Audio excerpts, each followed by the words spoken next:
Hey, welcome into the Badger Connect podcast. I'm your host, Mike Heller. This is Ron Vincent. He is going to be one of the new members in the 2026 incoming class of the Wisconsin Athletic Hall of Fame, a hockey player from Victoria Island. Vancouver Island, Victoria, BC. Victoria's the city. Yeah, I knew where it was. I wasn't sure. So, Vinny, thanks for doing this. You and I have known each other a very long time, and I was so excited to see your name join a big crew of guys that you played with that have entered the Wisconsin Athletic Hall of Fame. I mean, that the guys you played with, you were here from 79 to 82? Yeah, 78, 79 to 81, 82, yeah. Okay, and won a national championship and skated in another national championship game. But there's a who's who that you got to play hockey with here. And I imagine that thinking back on those times is pretty heady stuff, knowing what you have all gone on to accomplish. It's amazing. People always say, who are the guys that you played with, back then? And you name, of course, the obvious ones are like Chris Chelios and Pat Flatley and Brian Mullen and Bruce Driver and Terry Kleisinger and Mark Barron and, keep going on and on. Yeah. But another one that I actually helped recruit from Victoria was John Newberry. Yeah. Anytime you talk about noobs, everybody wants to know about the water, the water Sure. bottle issue and all that, which I'm sure maybe we'll get into. But and he still regrets that he left early. He looks at that. I've established things in Madison. I've stayed, and it's kind of was on his wish list. But he turned pro and always wanted to get back and couldn't find a way to get back into Madison. I think that a lot of players look back on their time in college, regardless of what they've done. I interviewed Chris Solinsky for one of these recently, and his track experience when he was in college. I think it's, for most of us, one of our fondest memories are the things we did in college, especially if you were a collegiate athlete. Is it the same for you? I would say, I was very fortunate to go during a period when, we call it the heyday, when, he has to play into 2 national championships. And, freshman year, you're kind of, cutting your teeth, feeling it out, not really sure what to expect. You're trying to juggle school and hockey and some sort of a social life. In the sophomore year, kind of get it, and was not a really good year sophomore year. I don't think we even made the playoffs, and then the next year we're champions. But it was a great time, and I was fortunate to play all my 4 years under Bob Johnson, who was just a great motivator, strong coach, and obviously went on to play or to coach pro. And I had some great players that I played along with that have become lifelong friends. You came here in 78. They won the national championship in 77. Bob Johnson obviously is the coach. What was the draw here? And how much did that championship help? I mean, you're playing major juniors. You're doing big stuff on the junior scene. I'm sure you had other opportunities. Why Madison? Well, a good question. In to back up how the whole thing happened is I got hooked up with the Portland Winterhawks, which is major junior. And back then you couldn't play. If you signed a card in the WHL, you couldn't go to college, which they just changed in the last couple of years.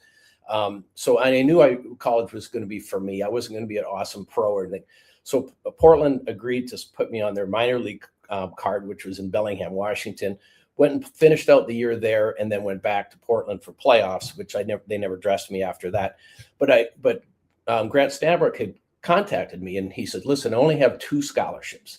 One was for Theron Welsh and one was for Scott Lisi. But I have all these scholarships next year. Once you come next year."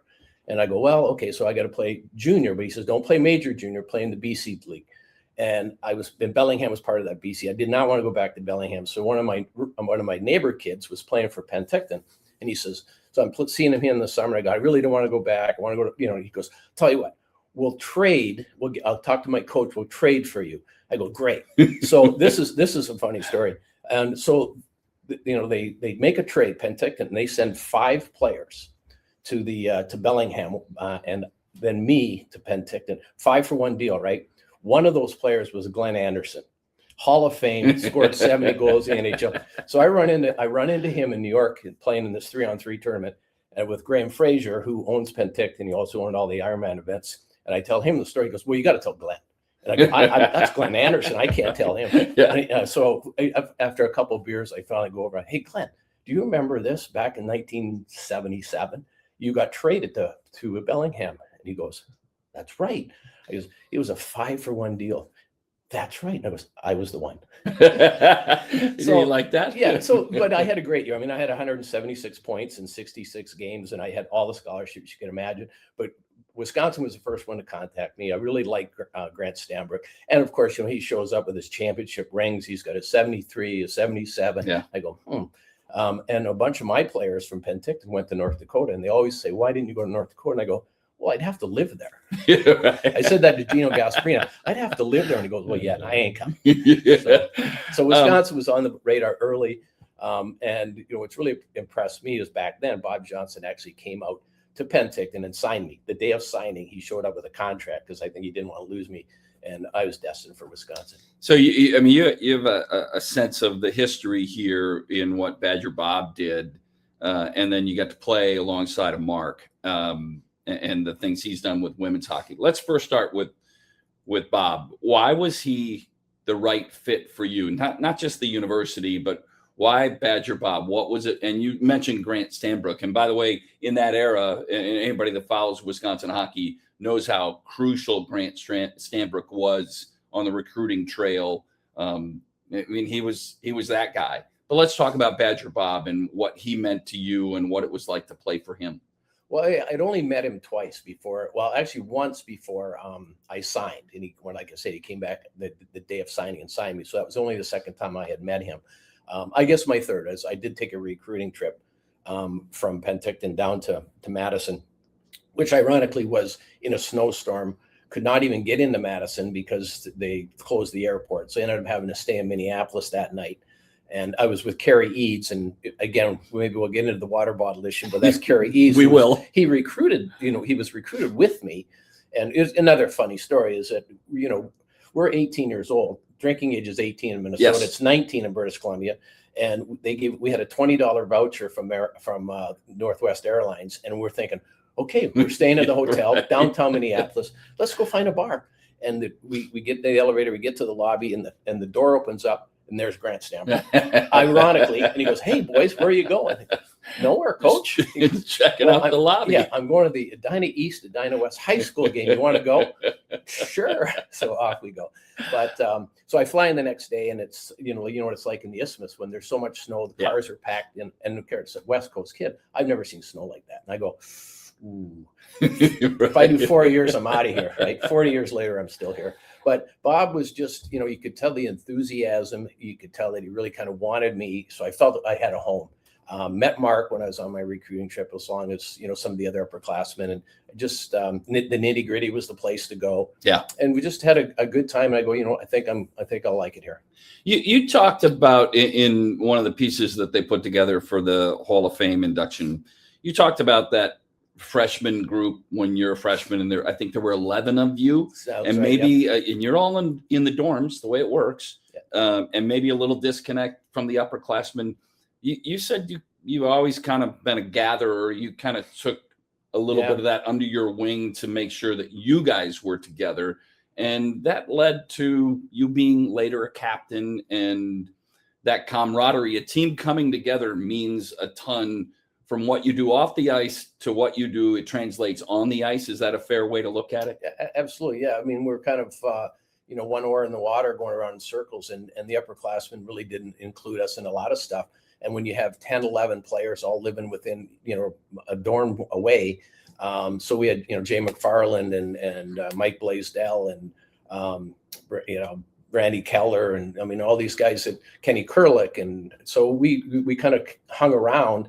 And, we were back at the Coliseum. Yeah. And, we had to find our own way to the Coliseum and our own way back. I mean, there was no vans, there was no buses.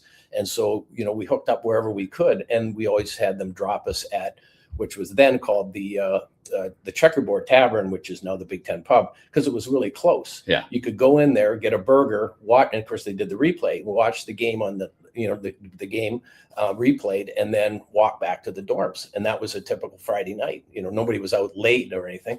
And Saturday night, we might have missed curfew, but it was we all kind of palled around. And I've always kind of been that kind of ringleader to get everybody, and I still do. When we arrange golf trips or whatever, I kind of try and put the guys together, and I keep in contact with a lot. Yeah. A lot of guys just dispersed and never reached out again.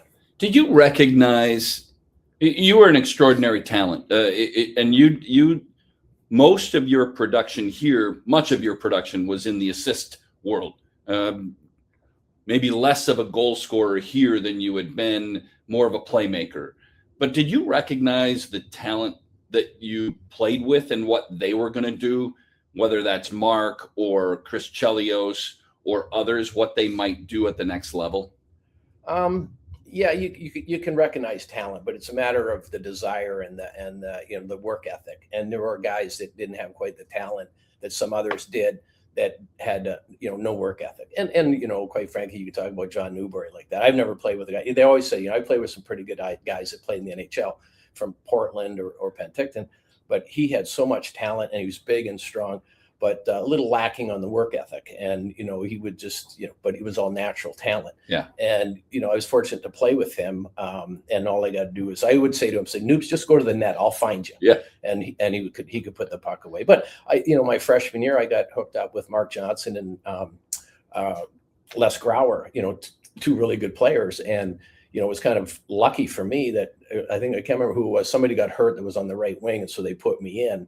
And I can remember Coach Johnson, I think it was one of my first games was in Minnesota. And I think I got a couple assists or something on that line. And, I remember, I think it was Mike Lucas said, well, how about this Vincent guy? And he goes, Hawk goes, well, looks like I'm going to have to find a place for him. And I never was out of the lineup, from that day forward. I was always, never a healthy scratch. I played every game. Hey, Badger fans, Jesse Temple here. If you're the kind of Badger fan who always wants a little more than the final score, that's really what I'm doing at Badger Connect. Each week, I'm sharing stories, interviews, behind-the-scenes insight, and Badger Bites videos to help bring fans a little closer to Wisconsin athletics. It's built for fans who just want more context, more access, more of what's happening around the teams. You can jump in as a starter member for just $10 a month at BadgerConnect.com.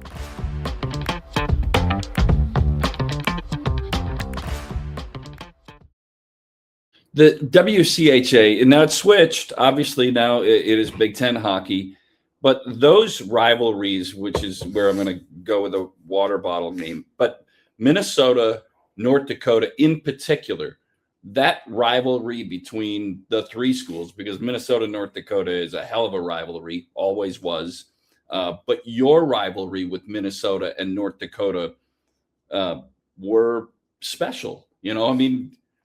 There's a lot of disdain for one another, and you weren't much for penalty minutes, but there were a fair number of penalty minutes issued in those games, which takes me back to the Coliseum. What is your memory of the water bottle incident and fight game? Because you're right there. Well, let's back up to the Minnesota side first. And remember, a lot of Minnesota kids came to Wisconsin. Yeah. And most of those were not recruited by Minnesota. So there was a little vengeance on that side of it. So they wanted to prove that they belonged, kind of thing. So that was always there. We had a good mix of the Canadians and the Minnesota kids, and a couple from out east and such. So we're fairly balanced. They were all they prided themselves on all Minnesota kids. So that was the rivalry with Minnesota. And quite frankly, Herb Brooks and Bob Johnson did not like each other. Right. So that was always another big part of it. But North Dakota, I think, was because they were mostly Canadians, and they always looked at us as probably mostly Americans, but not the case. Yeah. And, so there was always that, but North Dakota was always in the mix with Minnesota or Denver. It didn't matter, right? It was always North Dakota that was always the issue. And, if you ever see the YouTube video of that fight, and you can listen to Paul Brown and Bill Howard talk about, there they go again, Yeah, right. So, but the water bottle thing was kind of funny. I was on the bench and Kerry Eads was skating by and Newberry squirted him with the water bottle. and he just froze, and he came right on the bench. Like you don't do that. You don't come on somebody else. And then Pat Ether was the first one that just attacked him. He just went right at him, and they got wrestling on the ground, and both benches came together. And there was no partition, right? There was just a cement walkway that went out to the beer garden. And so Teddy Pearson was there. He wasn't dressed, and he was in his street shoes, and everything came together. And I always said, well, there's 20 of them, 20 of us, and I had my guy pinned. I was down on him. I had him pinned, and I'm watching everything else that's going on. Now, this is I always tell this story when I they talk about that, is my visual at that time was Ted Pearson grabbed one of their players and pulled him out into the beer garden. He was dragging him, and I see these skates and green socks going underneath the curtain out to the beer garden. If you remember that scene in The Wizard of Oz, with the ruby slippers, that's my visual. There they go. And so I think it was Archibald were running out. Sparks were flying on the cement with the skates. He had to go out to save his buddy, and they came back in, and then things were starting to quiet down a little bit. And all of a sudden, Archibald came back and jumped on somebody. It all started again. So that's how the whole thing. So years later, I'm interviewing Newberry, and I said, well, whatever happened? And again, Noobs was after a football game and hockey the same night, and back when I was doing the broadcast. And I said, so whatever happened? He goes, well, Kerry Eads was just skating by. He looked thirsty. So I just tried to be a good guy and offer him a drink of water. And so that was Newberry's point of view. And then I talked to Kerry Eads because, again, he's a friend of mine from back in the day. And he loves the Packers. He comes to Summerfest almost every year. Yeah. And I said to him, I go, Kerry, you seem to like Wisconsin. Why didn't you go there? And he goes, well, if you remember that one game I tried to join your team. And so we can laugh about it now. It is, and those rivalries, we don't get the North Dakota matchups anymore. We've kept the Minnesota, obviously, both schools joining the Big Ten where hockey is concerned. But this kind of leads me into, you guys are a family. That hockey family, I've spent a lot of time around you over the years, and that most of the guys that were around were hockey guys, not even all guys that you played with. Yeah. The next group or years and years after, it's always been a pretty close-knit group. How much of that goes back to just the hockey community in general, or from Bob Johnson to Jeff Sauer and making sure that you guys were together? It is a small group, right? It's and most remember, we're coming from all over the place. Canada, we've got European kids, we've got the U.S., and from all over the U.S. It's not as concentrated as basketball or football, where they're not coming from California, they're not coming from Boston. So when you get here, you kind of gravitate to each other, and you build those friendships, strong friendships, and you kind of keep them for quite a while. And you're right. I mean, even some of the older guys, and I say older, like the Adam Burishes and Gary Suchuk and Tansel and all those guys were 10 to 15 years after me. We still run into each other. I think a big part of it might be the Jordan Meyer and the KK, before Bruce Meyer, because that's where we kind of hung around. And he has a golf tournament, and that reunion gets together every year. And then we also have our hockey reunion, but that becomes a hockey reunion for a golf trip. And that's where people want to come back. They really don't want to come to Wisconsin in the winter time, even though it's a hockey game, but they'll make time for the golf outing. You mentioned earlier about the nitty gritty being the place to go. At some point that transitioned to be the KK. Do you have any story as to why, or a theory as to why the KK became very much a hockey type bar? I mean, players went there. I assume still go there. That's where you go. Well, the main culprit, I guess, would be Theron Welsh, if I recall. It was our year because you had Les Grauer and Roddy Romanchuk and Ron Griffin and those other upperclassmen. For me, they just dispersed. They didn't really hang around anybody. But we had a pretty good group. And like I was saying earlier, is most of our freshmen and sophomore year, we were over at the Big Ten pub. And then Theron would say, hey, we're going to go to the KK when you come in. And so Bruce Meyer, who was the proprietor at the time after he took over for his dad, he just kind of, even though it was a lineup, the boys could get in the back door. So we always had a little corner. We could do our thing and just kind of continued on from there, from class to class to class. And then Jordan's taken over, and he's the same thing. He's kind of caters to those hockey guys. I wouldn't say it's become a hockey bar, but everybody has fond memories there. And they just treated us well. I mean, it wasn't like we're getting free cocktails or anything. It was just a matter of that's where we went, and we could kind of hang out in our little area. Why that team gets your championship team for the NCAA championship year? We talk a lot about some of the great players that came from here and went on to play in the Olympics. You're here when that's going on.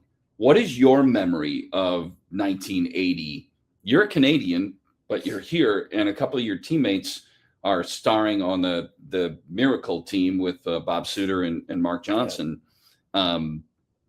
What is your memory of that run and that time, of what it has been glorified as one of the great hockey stories or sports stories of all time? Well, it would have been the 79-80, right? Because it was February of 80. And as I alluded to earlier, that was the only year we didn't make playoffs. And we had a decent team. Now, we lost Bobby, and he would have graduated anyway, but we lost Mark. We didn't have anybody on the Canadian team because they really weren't going for college kids at the time. And quite frankly, I thought maybe Bob Johnson took his eye off the wheel a little bit, the road, because he was focused so much on Mark, and any chance he could get to go to watch a game or such, he wouldn't be there. And some of the guys felt that, they felt like we were, the captain had kind of left the ship for a little bit. And I remember sitting we were in Colorado, and he was more involved with watching the game that night than he was our game that we had just finished playing, and we still had another game to go. I don't want to point a finger at it, but I think that might have had something to do with it. Plus, I don't think we had really good leadership at my sophomore year, and that all changed the junior year. We brought in a couple of good guys, and again, our freshmen have now become juniors and bona fide players, and we just really glued together, and we were able to finish out the year. But if you remember, that was also the backdoor Badger year, they called it, because we lost to Colorado College after they call it Black Sunday or whatever it was. And again, I think a few guys might have missed curfew that night before because we had 7-goal lead or something, and it was 2-game total point, and we ended up losing. Well, I like to put my hand up and say, hey, I didn't play in that. I had broken collarbone, so I missed that game, and I also missed the first part of the next playoff game. But then we had to go out east, and we went to Clarkson, beat the number one team in the East. Then we got seeded against the number one team in the I guess what was that back then, the CCHA, which was Northern Michigan. It was another team I can't remember. Yeah. And we ended up beating them, so we ended up playing Minnesota in the finals. But everything just kind of came together. We lost together, and then we just kind of got back on the train, and we were able to win together. Yeah, you're right in the middle of. I think people will forget this. You don't, because you're part of it. But you're in the middle of your season when USA beats the Soviets. You're in Colorado, and I think Bob was, whether he decided to or was convinced to leave to get to Lake Placid for the gold medal game.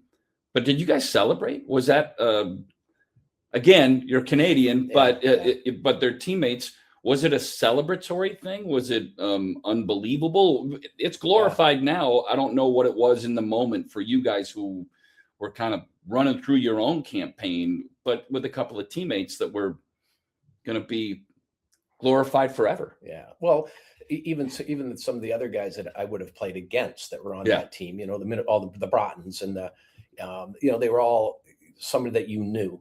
And so if they're not playing Canada, we wanted to beat the Ruskies. Yeah. So it was, and then having them lost, whatever it was, like, was it 10-2 in New York or something? New York, like, Madison Square Garden. Maybe 2 or 3 weeks before that. So it was like everybody was geared up for it.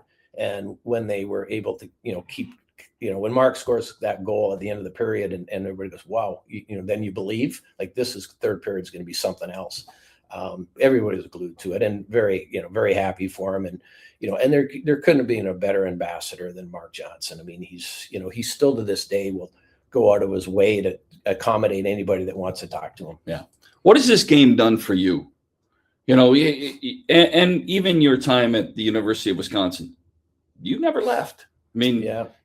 you're not from here. You're from Vancouver, and which is one of the beautiful places in the world. But you came here and stayed here. What did this program do for you and the rest of your life? Built in those moments, I think. Yeah. I mean, remember I played that year in Portland, and I like the, you know, the notoriety of being in the US, I guess. And I knew that I wanted to stay. And because I get asked a lot, well, you know, you had all these points in college, why didn't you go pro?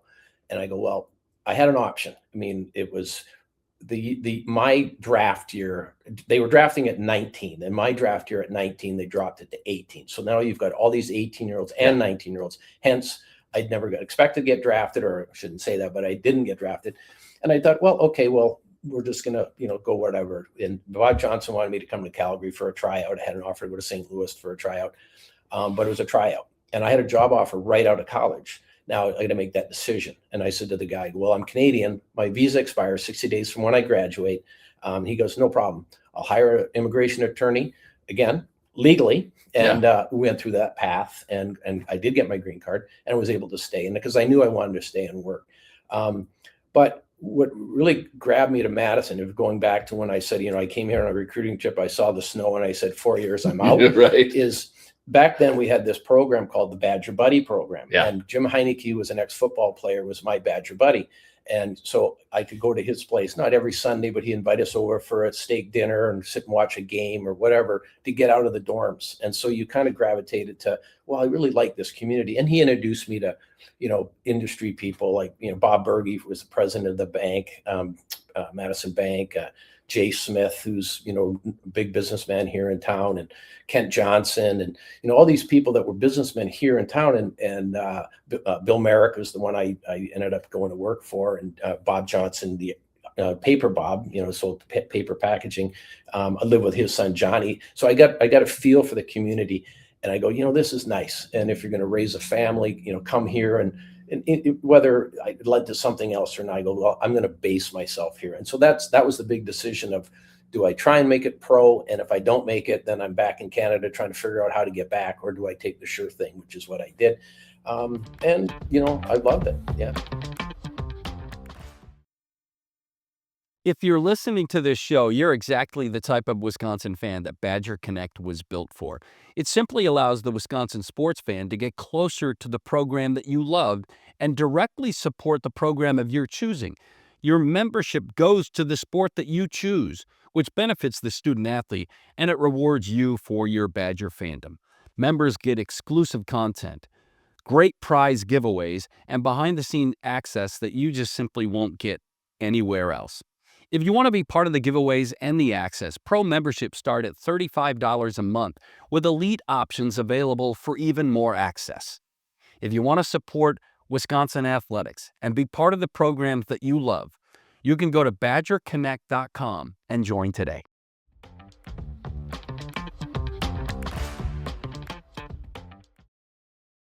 You stayed connected in the athletic realm too. Badger State Games for a long time is a significant part of that, but also connected to the program. I talked about this earlier with the relationship of players that played 10, 15 years later.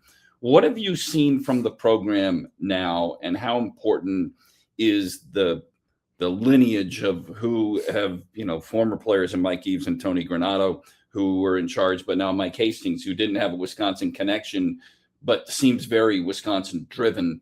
As you followed the program, what do you think of the fortunes of Wisconsin hockey? Well, it had changed so much when they did everything they could to get away from, you know, alumni and, local people being part of a program. Well, no, you know, they're worried about the $50 handshake kind of thing. So, oh no, the Blue Line Club's gone and all that. Yeah. So there was no organization to really keep everybody together. So you had to kind of do it on your own. To the detriment of the programs, you know, at the end of the sour years, and then into Tony and Reeves, and there'd be, you know, they wanted to have the alumni part of it, but they would have like a breakfast and then that's it. They kind of forget about you. But there is no really, you know, I know this whole NIL thing, and they're trying to raise money through alumni and such. There is still no real solid get together. they have an alumni get together once a year, and then the golf tournament or outing that they have, and that's about all you have. I mean, even to a point where I always felt that there should be a way to give back, right? And I always thought, well, how do I do that? And I go, well, I'm going to try and give back my scholarship, and so I set up an endowed scholarship. It wasn't the Ron Vincent Fund; it was the UW Men's Alumni Hockey, endowed scholarship fund. So I put up the main part of it, and I said, anybody, because people say, how do I give back? So how about we just fund this? And we got to that point where it's an endowed scholarship, and now it's this NIL, which is, I always thought, well, they should get something, but it's just gone so far overboard of what they're paying players, and mostly in the other sports, not so much hockey. There's a little bit, unless you're Penn State, I guess, but it's got to that point where I go, this isn't right. It's the wild, wild west, as everybody says. They got to have some sort of rules, and the transfer portal, it's so hard to get, really fill in. I feel bad for the fans because they never know what team they're going to have on the ice, or, like Greg Gard with his basketball, the first thing you got to do is recruit your own players. Same thing with any sport. Yeah. Now you got to recruit them before you even go out and get anybody else. It is, without question, it's a very volatile, interesting time in college athletics, and hockey has been less vulnerable to the portal. But I know that Mike Hastings and all of the coaches are having to deal with that because somebody offers a little bit more money. Money is an enticement. It's not just money, but certainly that's a big part of it. And I would also imagine that you're not a huge fan. I shouldn't put words in your mouth. The move to the Big Ten, because we talked about those rivalries before, whether it was Michigan Tech or Minnesota Duluth or Mankato or St. Cloud State, all small schools as opposed to Michigan and Michigan State. What did you make of the move? Were you a proponent of it, or were you fond of the old WCHA and thought it maybe should have stayed? Well, yeah, it's a double-edged sword. The economics of the Big Ten, but and I always thought, well, you don't have North Dakota or Minnesota Duluth or Denver, Colorado College in there, but you can always schedule them. But it's not a league thing, so you don't have that same rivalry, and it's not every year, and it's not home and home like it used to be. I was not totally in favor of it. I understood why they did it. Yeah. But did we really want to go to Michigan Tech? Did we want to go to Northern Michigan? Which the schools were fine, but it's not a quality program. As Michigan or Michigan State, because remember they were at the WCHA at one point. Yeah. When they put the Big Ten together, they came back. Ohio State, they all came back to be part of it, but they had left. So it got down where the WCHA was, I think, 6 teams at one point. So then when they said, okay, we're doing the Big Ten, they came back and strengthened that side of it. But yeah, you had to give up something, which was the rivalries. Vinny, what is? I'm going to ask just a couple more questions. One about what you see in Mike Hastings. Listen, I thought it was unique in the Tony Granato run. I don't know that there's a more positive, likable person associated with the program than Tony. But at some point in the back end, they weren't good enough, and they had to make that move. And he was incredibly gracious in transitioning. And now we've seen the success of Mike Hastings. What do you make of the program as it sits today and what the future looks like? I think sometimes you got to sit back and have the 40,000 foot view of what's going on. If you're within the program, you try and make the tweaks of what's working, what's not working. But sometimes when you need a complete overhaul, you need somebody coming in with a completely different view, which is what Mike Hastings did. And he's also had, success. So it was a great move. Love Tony, still, strong friend, talk to him all the time. But, and when he was coaching pro, it's a little different viewpoint than coaching college kids where, you got to go to school, you need to do this, you need to pros, you show up for practice, you show up for games, make sure you're not late for the plane. Yeah. So it was a little bit different. But I think when he lost Donnie Granato, I think that was a big part of it. Donnie was a really good hockey mind. I think Tony was really good at the X and O's and how to put things all together. But we lost Donnie, which was, really strong, great view of talent So on the recruiting side of it, and of course, Oz, we had Osiki and who could really work with the defensemen. So I think there was a little bit of unbalance when he left. And I don't know if it was, everybody was trying to fight for the next position. Was Tony going to leave? Is he going to go back to pro? Am I going to be the next guy? I think there was some of that going on. And so when it was time for just a complete overhaul, and they went outside the program, and Mike's been great. I like I said, I see him all the time at the golf course or around. He's very gracious, and he knows the game. He knows talent. Brought in his own guys, and he had struggled. I mean, he hit it out of the park right away, and then all of a sudden they had a little. But that happens. You have injuries. It's a long season. And, it took a little bit of a while to get back. And then again, this whole portal thing, all of a sudden a guy leaves, or, you go out and get a goaltender you think is going to be the guy, and he's not the guy. And then you got to go somewhere else. So, it's put the pieces together. It's tough. Finally, Ron, you're going to go into the University of Wisconsin Athletic Hall of Fame in September. Take me through the notification. Like, how did you walk me through how you found out, and then we'll talk about what it means, big picture. It was, and everybody said, well, Tarek Salah, I run into him a lot, and he had gone in, I think it was last year or the year before, and we've talked about, well, you should be in there. And I go, well, you got to help get me in there. So he was more excited than I think I was when I saw him, and after it was announced. But I'm in my garage, and I can't remember what I was doing. Also, my phone rings, and it's a 608 number I don't recognize, and I'm not sure if I should answer it. It might be a crank call or something. And it turns out, and it's hello, this is Ron. He goes, yeah, Ron, yeah, it's McIntosh from UW. And I go, hey, Mac, how's it going? Great, And we start. It was the week of the NCAA when they were in Vegas, and so he's talking about a great year for hockey. Mike's done a great job, and I'm thinking in my mind, where's this going? Yeah, and I'm thinking, well, it's they're having the finals out in Vegas. Maybe he wants me to see if I can come out for some function or whatever. That's where I'm thinking. He goes, well, it looks like I'm going to make your hockey days just a little bit better. And I go, well, do tell. And so congratulations, you're going in the Hall of Fame. And I go, oh, that's great. And so I always like to say that the next week he resigned. So his goal was to get me in, and get you in. He goes, okay, my job is done. I can go away now. So it was so nice for him to call me, and I was pretty excited. And then he tells me, you keep it under your hat because we don't want to have an announcement in a few. So I only told really a couple of really close friends and family, and nobody knew. And so because I wasn't going to pump my own tires, but it was like and then I could finally release it. What does it mean?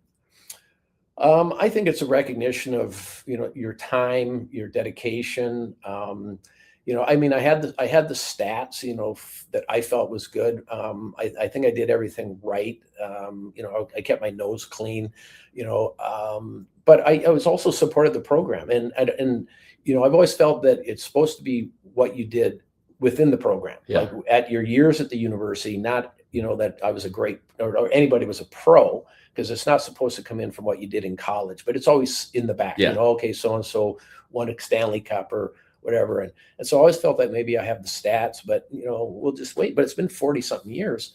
And, I was certainly, excited and honored to have it. But it was always like, well, why'd you wait so long? But it's great. And, there's so many great people that have gone in before me that, kind of blazed the trail. And, but it's a recognition, and I did. I mean, I was on the W Club board for like 7-8 years. I was president 1 year. I set up a scholarship. I mean, I felt like I've done not that was the goal, but I've been part of the university program, athletic program for many years, and tried to give back where I could. Like you mentioned, the Badger State games, which was, I said, what, I wouldn't mind trying that. It's something different. It's statewide. What else can I do for sports and getting kids out and active? Because I think it was really important. So here we are. It is, you and I have been friends, acquaintances for a really long time. You raised your family here. You made this your home, and I think this is an honor that's probably well past time, but it is fantastic. I'm really proud and happy for you. I think it'll be a great weekend in September. Maybe even a spot at the KK. I mean, you might show up. Perhaps. Get your tickets early. That's right. Ronnie, congratulations. I appreciate Yeah. it. Yeah. Thanks for doing this. Another episode of the Badger Connect podcast. We'll do this again next week. Thanks for watching.